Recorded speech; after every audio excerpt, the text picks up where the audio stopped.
مدرسہ شاہی کے بعد جس ادارے سے مولانا محمد میاں صاحب کا تعلق رہا وہ مدرسہ امینیہ ہے۔ میں مفتی ذکاوت حسین صاحب کو آواز دیتا ہوں کہ وہ 2-3 منٹ میں اپنے مقالے کا خلاصہ پیش کریں۔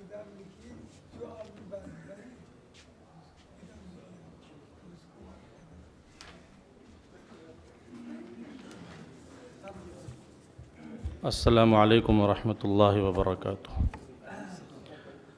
مقالے کا عنوان ہے مورخ اسلام، ماہر تعلیم، صاحب قلم، سید الملت، مجاہد آزادی، شیخ الحدیث حضرت مولانا سید محمد میاں صاحب دیوبندی علیہ الرحمہ اور مدرسہ امینیہ اسلامیہ دہلی۔ حضرت مولانا کا جو مدرسہ امینیہ دہلی سے تعلق اور وابستگی ہے، اس کی ابتدا مدرسہ امینیہ کی رکنیت اور مجلس شورا کے ممبر ہونے کی حیثیت سے ہوئی ہے، اور سال بھر بعد حضرت مولانا مفتی عبدالغنی صاحب جو مفتی اعظم کے مخصوص تلامذہ میں اور ہمارے حلقہ دیوبند میں بہت ممتاز حیثیت کے حامل ہیں، ان کے معذور ہو جانے کے بعد حضرت مولانا سید محمد میاں صاحب نور اللہ مرقدہ کو مستقل شیخ الحدیث، صدر مدرس، مفتی قرار دیا گیا تھا، اور حضرت مولانا کی یہ خدمات تقریباً 13 سال مسلسل جاری رہیں۔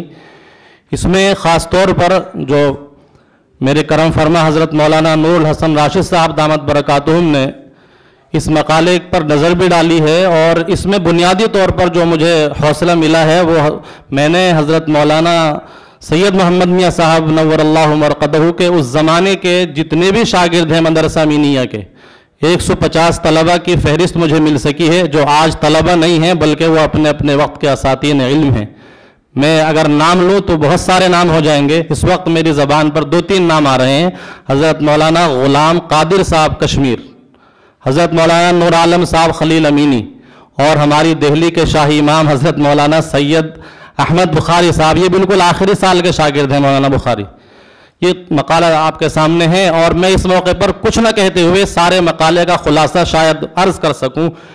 بھرے ہیں تجھ میں لاکھوں ہنر اے مجمع خوبی، بھرے ہیں تجھ میں لاکھوں ہنر اے مجمع خوبی، ملاقاتی تیرا گویا بھری محفل میں ہے۔ وآخر دعوانا الحمدللہ۔